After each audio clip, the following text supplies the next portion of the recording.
भगवान राम के प्रति अपनी अगाध भक्ति और समर्पित भाव के कारण जाने जाते हैं।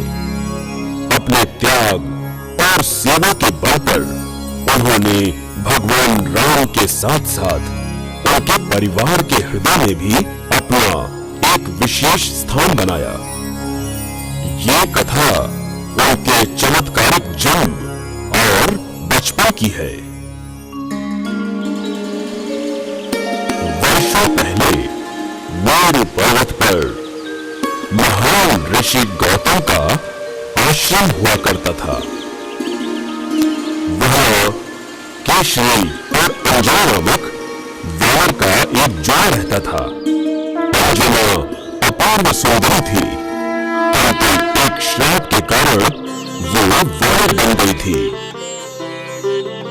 और ये श्राप तभी निष्प्रभावी हो सकता था जब वो भगवान शिव के अवतार को जन्म दे। मुझे संतान का वरदान दे मेरे प्रभु। अंजना की प्रार्थना शीघ्र ही साकार हो गई। पुत्र की प्राप्ति के लिए राजा दशरथ ने एक यज्ञ का आयोजन किया था। आशीर्वाद स्वरूप यज्ञ से उन्हें अमृत कलश की प्राप्ति हुई। वो इसे अपनी पत्नियों के साथ बांटना चाहते थे, परंतु वायु के देवता पवन ने इसे अंजना को ले जाकर दे दिया। इसे देते ही भगवान शिव का आशीर्वाद फलीभूत हुआ। तब पवन देव ने प्रकट होकर अंजना को आशीर्वाद दिया। तुम एक ऐसे बच्चे की मां बनोगी जो ज्ञानी, बलवान, शक्तिशाली तथा तीव्र गति से आने की क्षमता से परिपूर्ण होगा। मुझे वरदान मिल गया, मुझे वरदान मिल गया, मुझे वरदान मिल गया। निश्चित अवधि के भीतर ही अंजना ने एक वानर जैसे मुख वाले बच्चे को जन्म दिया। केशरी और अंजना ने उस बच्चे का नाम वज्रअंग रखा, जिसे आज हम सब बजरंग कहते हैं। बजरंग का अर्थ है लोहे के शरीर वाला। आश्चर्यजनक शक्तियों के साथ वह बच्चा बढ़ने लगा। एक दिन अंजना, और कुछ ही समय में वापस आ जाऊंगा। अंजना भी बजरंग को सोते छोड़कर फल फूल एकत्रित करने चली गई। कुछ समय पश्चात बजरंग की नींद खुल गई। कहाँ हो तुम? मुझे बहुत भूख लगी है। बजरंग कुछ खाने के लिए इधर उधर देखने लगा। अचानक उसकी आंखें आसमान में उगते हुए लाल सूर्य पर पड़ी, जो एक सुंदर स्वादिष्ट फल की भांति प्रतीत हो रहा था। अरे वाह, क्या फल है, मैं इसे खाऊंगा। फिर क्या था, पवन देव से हवा में उड़ने का आशीर्वाद पाने के कारण बजरंग सूर्य को खाने के लिए हवा में उड़ चला। वो अत्यंत तीव्र गति से आसमान को चीरता हुआ आगे बढ़ रहा था। अपने बच्चे को यूं उड़ता हुआ देख पवन देव भयभीत हो गए। मुझे सूर्य देव से इसकी अवश्य ही रक्षा करनी होगी, वो भी शीघ्र।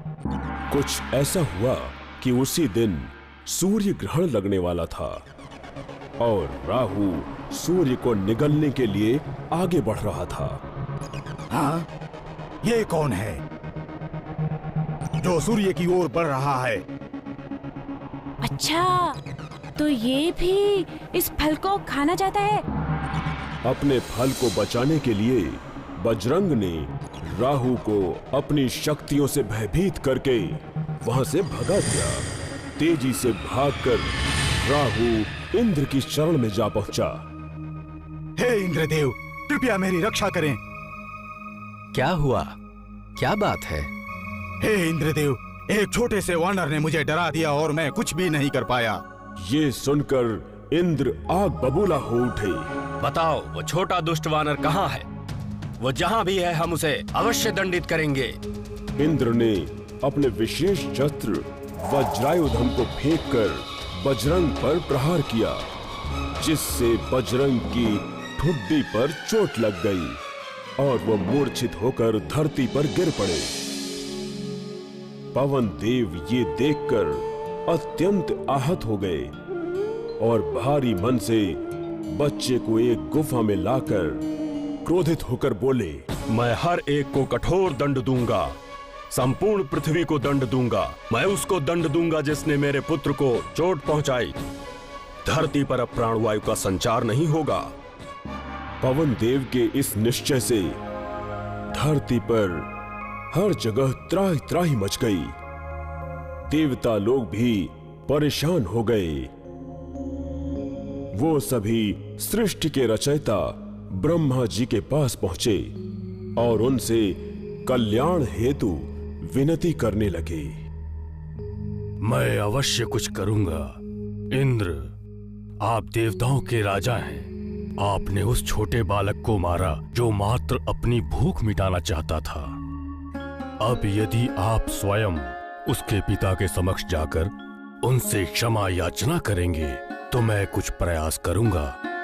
अपनी भूल स्वीकार करते हुए इंद्र ने लज्जित होकर कहा, आपकी इच्छा का अवश्य पालन होगा। ब्रह्मा और इंद्र पवन देव से जाकर मिले। हे वायुदेव, आप इनके अपराध को क्षमा करें। इन्होंने क्रोध में आकर आपके पुत्र को मारा था।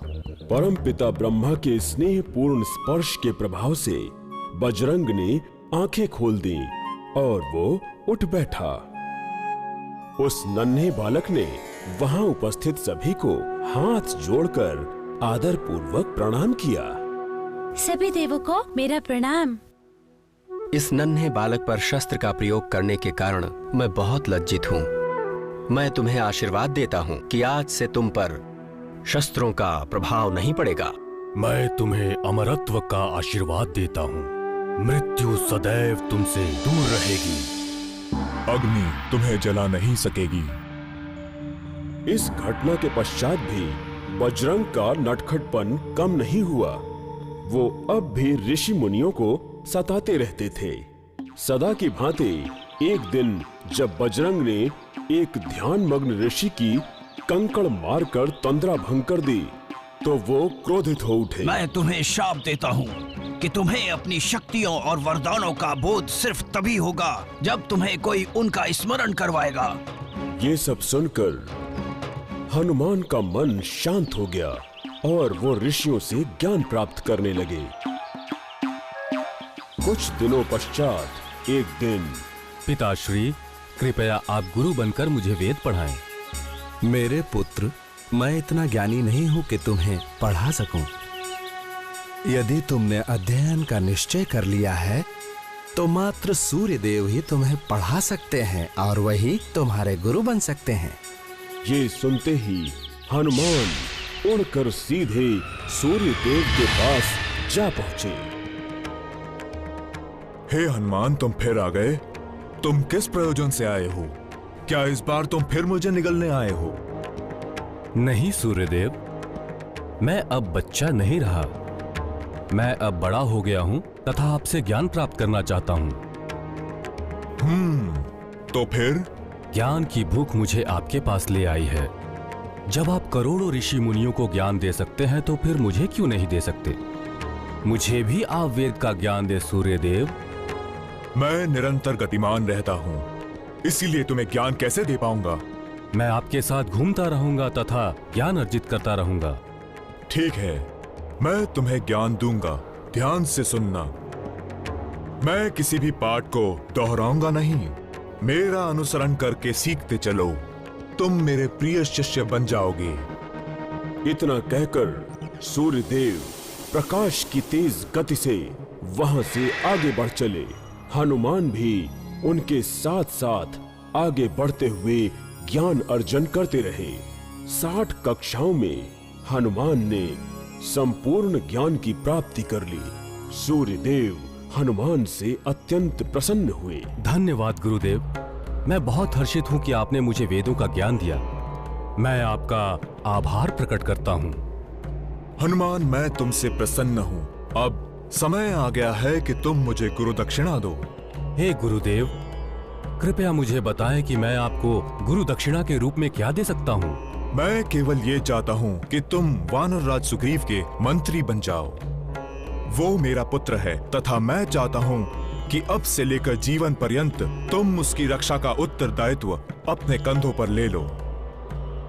मेरे लिए इससे बड़े सम्मान की बात और क्या हो सकती है। मैं सदैव आपके पुत्र की रक्षा करने का संकल्प उठाता हूँ गुरुदेव। इतना कहकर हनुमान सूर्य देव का आशीर्वाद लेकर वहां से चले गए।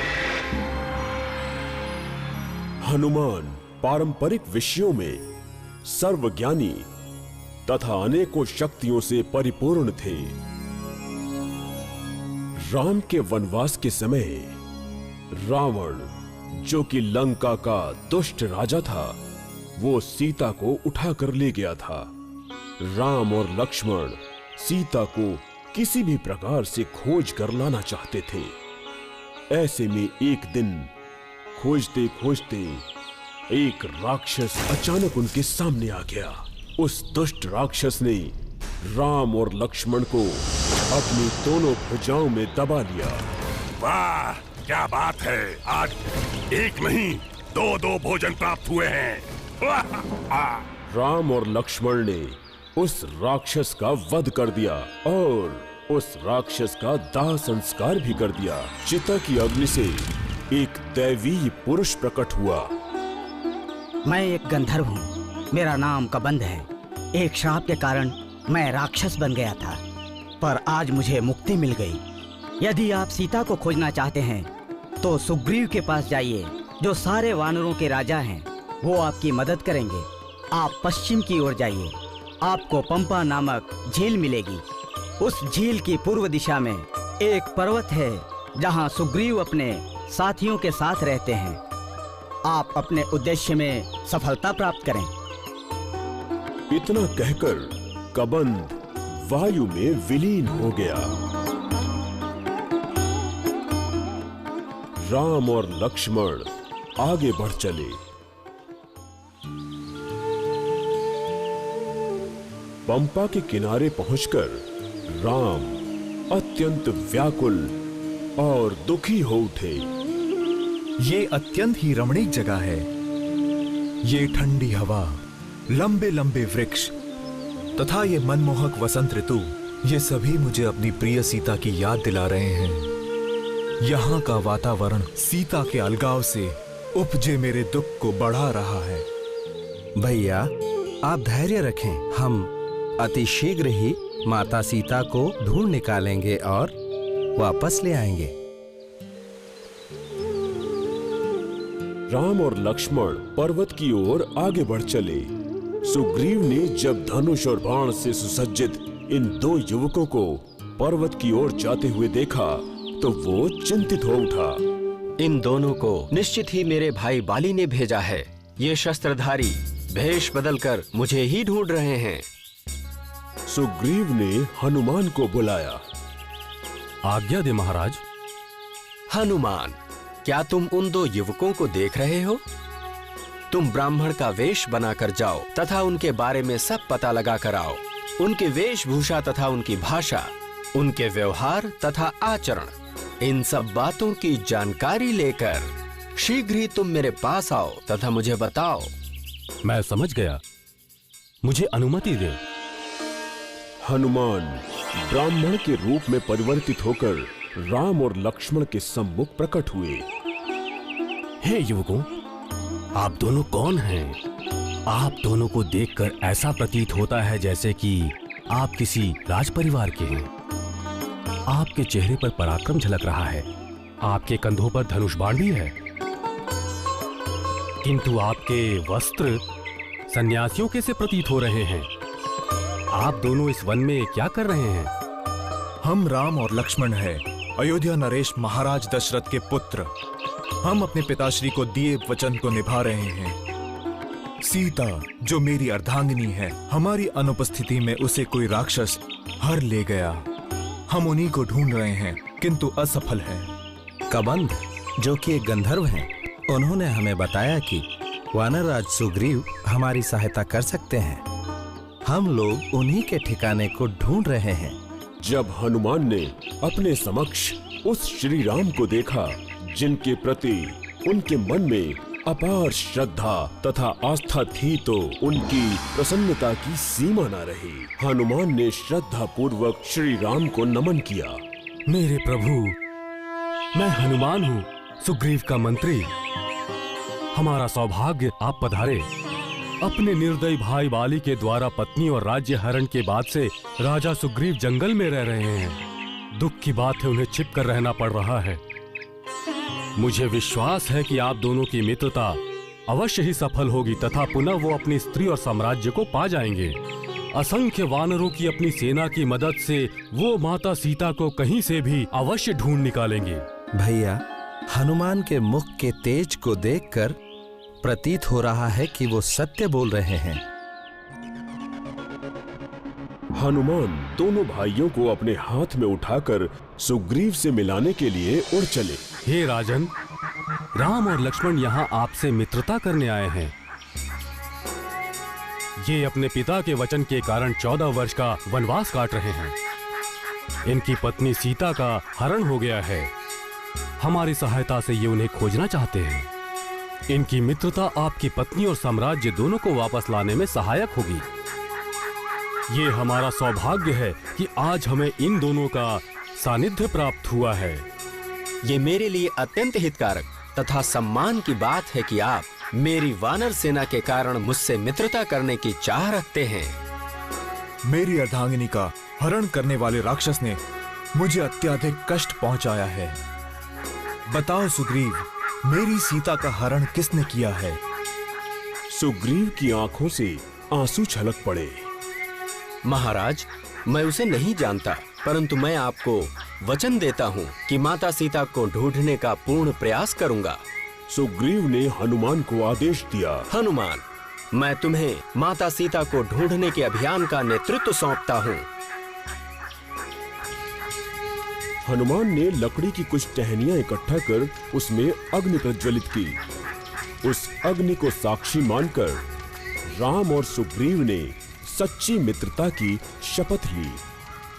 हमारी मित्रता सदैव बनी रहे। हम एक दूसरे के सुख दुख में सदैव साथ रहेंगे।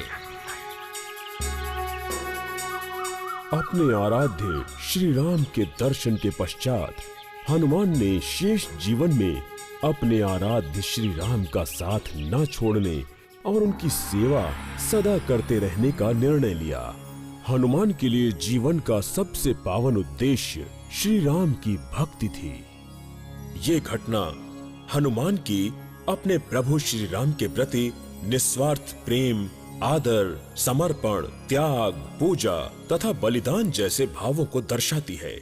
सीता माता के हरण के पश्चात श्री राम ने हनुमान को सोने की अंगूठी देते हुए कहा, हनुमान, जब सीता से मिलोगे उसे ये अंगूठी देना, वो इसे पहचान लेगी। हनुमान ने बड़े ही आदर भाव से अंगूठी को अपने मस्तक से लगाया तथा अपने प्रभु को प्रणाम करते हुए कहा, मुझे आशीर्वाद दे प्रभु, मैं अवश्य शुभ समाचार लेकर आऊंगा। श्री राम ने हनुमान से कहा, सुनो पवन पुत्र, तुम अपनी शक्ति, धैर्य तथा शूरता के बल पर अवश्य ही सीता को ढूंढ लोगे। अब तुम जाओ। हनुमान, मैं तुम्हें वानर सेना का सेनापति नियुक्त करता हूँ। इस कार्य में राजकुमार अंगद तुम्हारे साथ रहेगा और तुम्हें माता सीता का पता लगाने के लिए 1 माह का समय दिया जा रहा है। किष्किंधा नरेश सुग्रीव ने अपनी सेना को चारों दिशाओं में भेजा। हनुमान तथा अंगद दक्षिण की ओर चल पड़े। उत्तेजित वानर गरजते शोर मचाते हुए उनके पीछे पीछे उसी दिशा में चल पड़े। उन्होंने माता सीता को हर जगह ढूंढा, नदियों में, तालाबों में, पर्वतों में, कंदराओं में, वनों में, परंतु जब माता सीता कहीं नहीं मिली तो वो सभी निराश हो गए और अत्यंत व्यथित हो उठे। हमने सभी जगह ढूंढा किंतु माता सीता का पता नहीं चला। किंतु निराश मत होइए, हम पुनः हिम्मत जुटाकर उन्हें ढूंढते हैं। अब चलिए हम अपना कार्य आरंभ करें। माते, मैं आपके मुख में जाकर वापस आ गया हूँ। क्या अब मैं अपने कार्य पर जा सकता हूँ? मेरी बात ध्यान से सुनो सुंदरी सीता, तुम्हें मुझसे विवाह करना ही होगा। रावण, ये कभी नहीं होगा। मैं हनुमान हूँ, प्रभु राम का सेवक हूँ। मैं यहाँ आपकी सेवा में आया हूँ। झूठ मत बोलो।